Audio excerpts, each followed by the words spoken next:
So there's obviously lots and lots of learning and best practice from this evening. But I'm really curious as to what you've all learned from the other presentations. So, John, I might start with you, given that you're to the stage. I think, forgetting what Gareth, because I never learn anything from Gareth, but from everybody else, I think it's the single focus on an idea and an insight, and to concentrate on that, and to make sure that that drills right through your product, your approach, your creative, your thinking. And, you know, certainly I think for me that's one of the learnings. I can understand, as soon as you put that campaign up, I can understand straight away what the message is. And I think that's a very important trick that any marketer who can do that will show a successful campaign. Fantastic. Mark, anything that you can... That's a really tough question, because... we like tough. Like them all. Okay, I will answer the question. Applaud the consistency. I'm a rugby guy, so that would be the obvious answer. But for Monique's presentation, to do a flip, for me that was... I mean, it's so easy with hindsight. I mean, all these presentations are quite easy with hindsight. You know, it all looks so perfectly planned. But I can imagine that took some real bravery to take, you know, to just do a complete brand flip. And I'm sure that, you know, the boardroom conversation wasn't easy and required sort of guts and determination and passion and influence. So, you know, I thought that was brilliant. And I you know, obviously love the brand and Guilty Secret and all that. But the flip round of the positioning is really to be applauded. Yeah. And Monique, you? I think I agree. I think in all the presentation, in one way or the other, consistency was the theme, right? Whether it was a consistency of how you delivered it, whether it's a consistency of the insight and the idea that you came up with and how you execute it across all the different channels, is a consistency over time and across different channels. So I think, I definitely agree. I think that's one that's consistent across everybody. Big learning, I think. I mean, one of the things that I think is also very consistent across all of our award-winning campaigns for this year's awards is the braveness and the boldness of the campaigns. And, you know, it really feels like it's businesses that are involved that refuse to be complacent and want to keep going and changing and evolving. What does it mean to you to be brave? Let's start with you, James. And how would you encourage people, marketeers, to be a little bit braver? I think it's easier to be braver when you've understood what your insight is, and we have heard that all the way through. So if you've got an insight that's pretty clear to you and you pressure tested it enough, it sort of gives you loads of license to be brave, because then you can go for it, right? Because you've got every chance of being right. So I think it does. Unfortunately, generally it does come back to the boring hard yards and the rigor of really getting understanding of your consumer, off which you're liberated. That's my view of it. Gareth, anything you'd like to add to that? Yeah, I think actually when you hear Monique's case study there, I think it's actually very brave to stay true to yourself. I think there are too many brands that can flip-flop around in terms of different ideas, and once you did discover the insight, one of the things that I really learned today was well, two things from you actually. The first was actually, once we had the insight, we still needed to stay true to our personality. You know, a brand is what people say about you when you're not in the room, and actually being able to do that actually creates that consistency, but you were still strong enough to find a different insight, a different answer, a different appeal. So I think I learned that. And also from probably you and John was once you've got that kind of combination, that winning combination in terms of that team that you talk about, and it was lovely to hear about the agency, but my experience is, you know, John going in front of the board of the NHS and a load of doctors and saying, right, we want to get some blood out of human beings and put it in posters, and actually being committed to the insight enough to be able to talk that through, because of course as agencies the bit that we don't see is how you get that through stakeholders. So I also think that's immensely brave. And how was that? I mean, I assume that was an interesting conversation. It was a casting vote by the chief executive. I had our main brand director on one side and our clinical director both saying, no, you're not going to do this. I think people are going to start using their blood for things we don't want them to use. People are not going to get the message. They even came you through the one, you know, there may be some disease in the blood, which someone might get hold of the post and over many months might get a disease from it. You know, I had everything thrown at me from a clinical perspective, but we also had some quite brave board directors on the other side who said, this is different, go on, let's have a go. And I think as marketers, you've got to be enthusiastic. You've got to say, demand that you're going to do this, and you'll live or die by the results. But when you get it right, you know, it's a brilliant feeling. Fantastic. Clearly, being brave is going near someone with an ice cube. I knew we'd get back to that. Okay, I think that's a really good moment to open to the audience in terms of questions. This is your opportunity to get under the skin of the case studies. So if you wait for a microphone to come round, Tom and Layla, there's this lady here, you just wanted it? Yeah, if you can just say your name and company, that would be great. Kirsty from ESOP, and I was just wondering, a lot of you spoke about sort of pre-failure before landing on your really core insight, and I was just wondering what extent would you say failure has played a part in helping you get to the answer? And that was it really. Who wants to go first? I guess there was some pressure, huh? I mean, I think there was lots of boring stuff going on. We had on Sensodyne, there was shark fins, ice shark fins going around glasses, and there was all sorts of stuff, and none of it was really connecting. And at the end of the day, if we're really, it's just an old desensitizing toothpaste. This is not the most exciting product in the world, and it just wasn't connecting. And I guess the good thing about that is it forces you to have a go and be a bit brave, perhaps. Yeah, mother is necessity of invention, and I suppose that happened. So maybe it was. I hadn't thought of it quite that way. Maybe that was a good thing. I think one of the failures for us actually wasn't our fault. It was the damn England team, because we were running a campaign to run through the whole World Cup. We certainly expected them to get through to the semi-finals. Hope we might win it. So we had built a campaign hopefully to last, and of course they get knocked out of the group stage for the first time in God so many years, and you suddenly had to think halfway through the campaign. Right, it's no longer bleed for England. England are no longer in it. So what did you do? And so we had a really good crisis session saying we've got to, not careful, we could have a failure. What are we going to do about it? And we had to adapt the campaign to make it, in fact, actually you were bleeding for us now rather than bleeding for England. And you have spare 80 minutes now because you weren't going to go and watch it on some other team. So why not use those 80 minutes to come in and donate blood? So I suppose one of our insights was it never goes how you really want to go, and you've got to be flexible enough and adapt to the approach once things don't go quite right. I can maybe build a little bit, because it wasn't, for us, it wasn't really about the failure. So once we came to the point where we had the idea, the challenge for us is how do we make it happen in a way that stays true to the brand personality, and that was a huge challenge. And we didn't get to that execution from the first time. So we had a number of, if you want to call them failure, we had a number of execution that really bombed, that didn't work. But with everyone, we were learning something slightly new, slightly different, that we tweaked and changed to get us to that final one.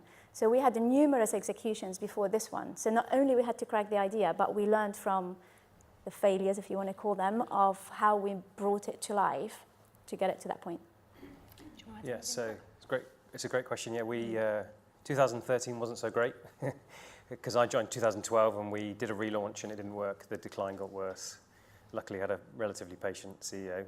Maybe you heard some of you would have heard Paul Getty speak at a dinner this year and actually say he didn't really like the campaign back in the day. But 2013 it got worse, and then we struck gold. And I think the experience of 2013 personally was just sort of resilience and bounce back ability, keep going, and then having unshakable belief when you do get there.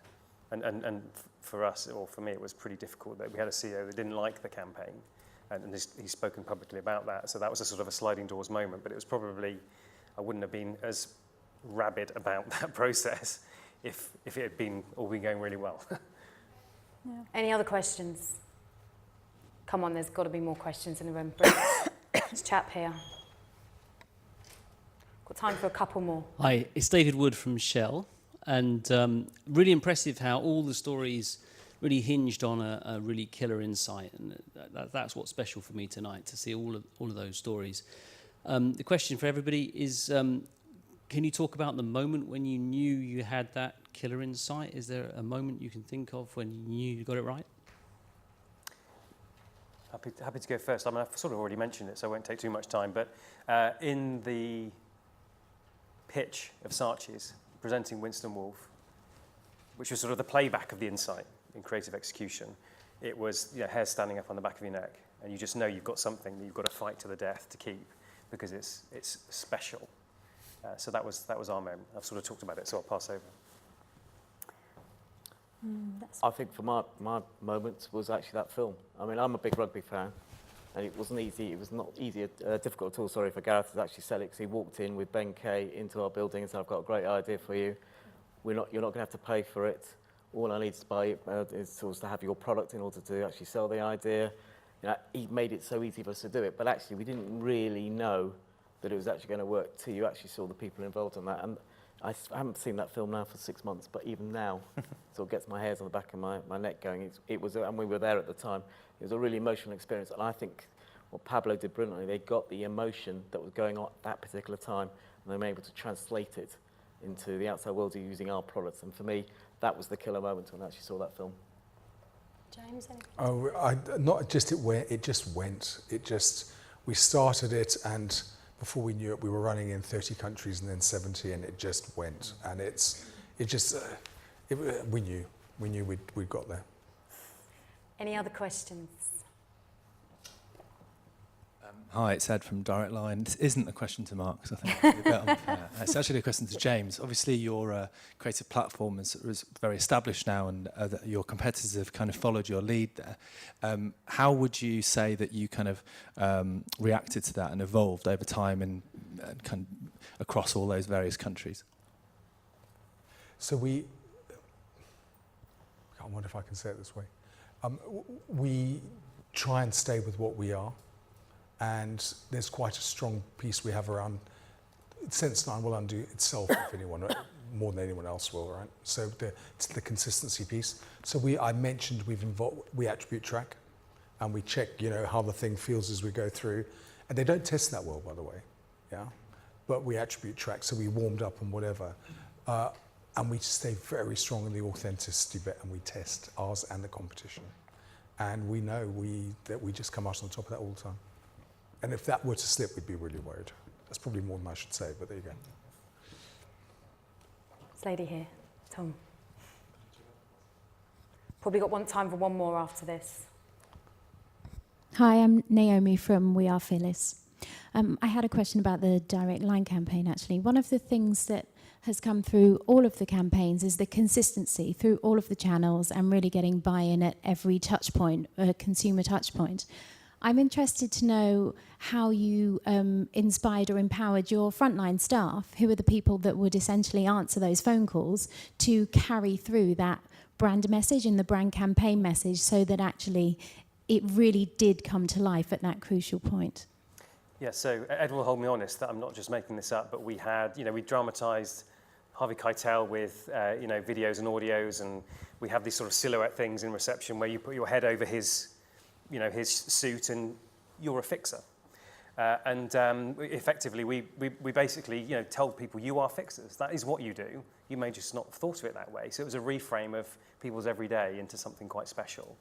And those two words on it, genuinely, they work. If you've got to write a big, long cultural manual, then people won't even get the time off the phone to read it. But just tell people that you just need to be on it. So it was the beautiful simplicity. But I do think that there's something about human beings want to belong. They want to be part of something, and they want to give of themselves. And so we just tapped into the fact that these people are actually special every day. They just hadn't really realised it thus far. Excellent. One last question. Oh, sorry, I didn't see you there with your hand up. Tom's coming down. Darren from Pearl Fisher. You're all experienced marketers. You've talked about those sort of hairs on the back of your neck moments when you see a great idea. Have you always had that ability? Oh, okay. Is it something you've learned over a period of Who time? wants to go first?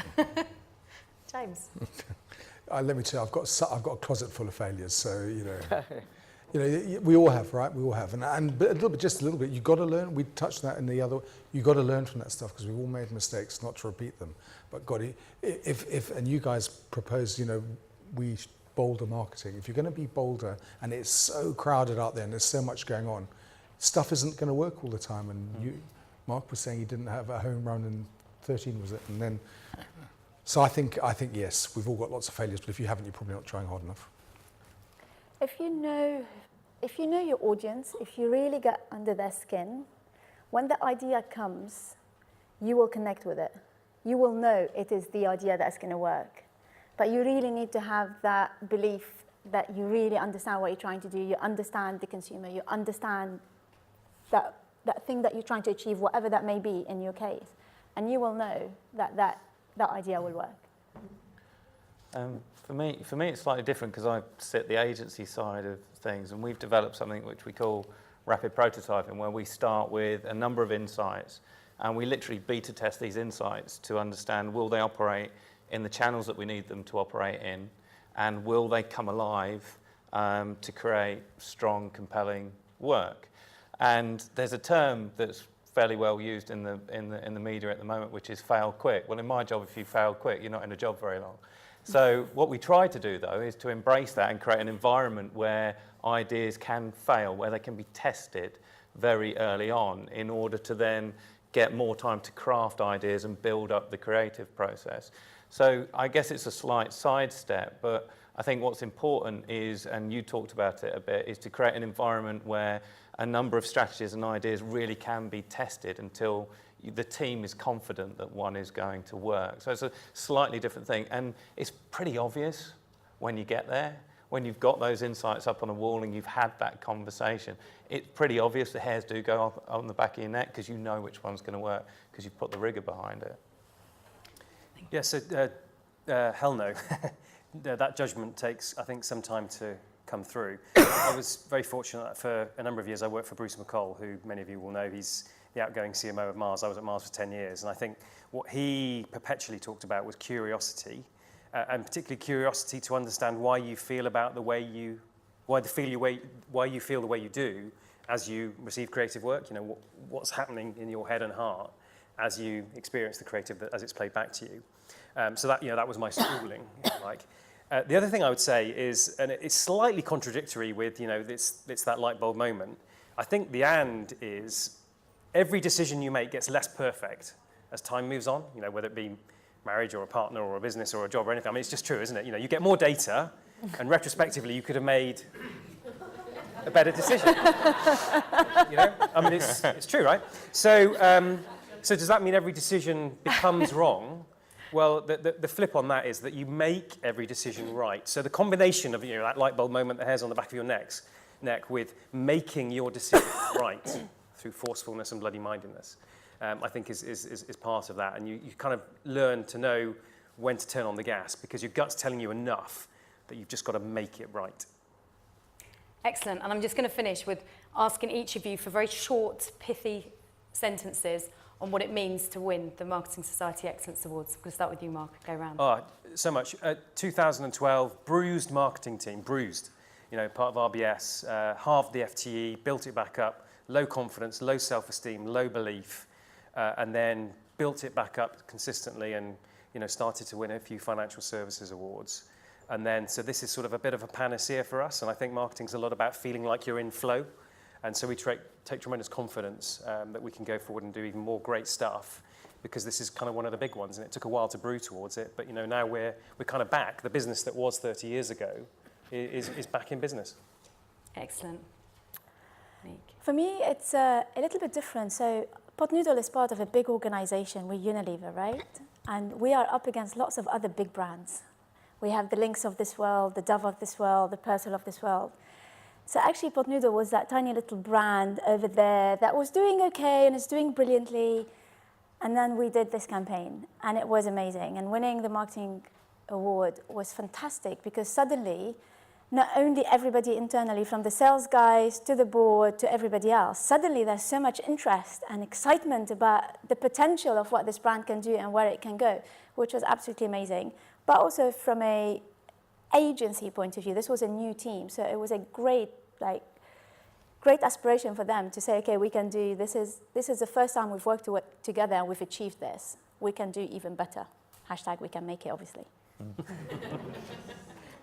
I think for me, it's kind of what Mark was saying in terms of once we'd gone down this road, we'd kind of given ourselves the impossible brief, really, something that was never going to work, that you couldn't get off the ground. And once we committed to it, we had to make it work. And what that did was create a mentality in the agency where nothing was good enough, where we had to keep innovating, and not just as an agency, actually, that's a silly thing to say, but as a wider agency team, and actually with John and the team, where we had to keep proving that we could get more out of every execution. But I think as an award, why it's special to us as well, is that it means that it actually worked. It's easy in our industry to kind of navel gaze and to have those ideas that are polished and share with your mates down the pub and play the glossy film. But, you know, listening to James and something that's had real traction, how it's performed, this is the kind of award that you go for that kind of thing. So for us, it's exceptionally important to be involved in. And a short, pithy sentence. Thank you, then. Yeah, well, you heard my talk. I'm no good at that. John? I think from our perspective, you know, it's a tough life in the NHS, so it's quite nice to come out and actually play with the big boys, because, you know, we're playing against private sector clients, and, you know, we had some really good successes last year, so it's nice to feel you're part of that. But I think for me, this particular award is important because for me, it's the marketing industry. I work in an industry where it's possibly a communications industry rather than a marketing industry. And so there is a distinction in the public sector. So for me, winning this award compared to some of the other awards, it was a genuine reflection that we had done something right and had done it in a marketing way rather than just a communications way. Thank you. We hadn't really been in the awards game. I mean, I think GSK wasn't the FMCG company that tripped off people's tongues when they were looking for a new job. And we just thought we should get out there a bit. And then we said, well, why don't we enter? And it's gone really well. And I've been surprised actually how important that's been for people who put their heart and soul into this. And by the way, there's a lot of people, but not just in the company, but also the partner agencies and all the rest. And I think it's a really good thing. And we're a bit more, we have purposefully become a bit more external, which is why we're a bit more involved here. And I think that's all a really good thing. And honestly, people get rightfully proud of winning stuff, and why wouldn't they be? So it's good. Excellent. Well, we love you being more involved. So thank you all very much. That was brilliant. Thank you.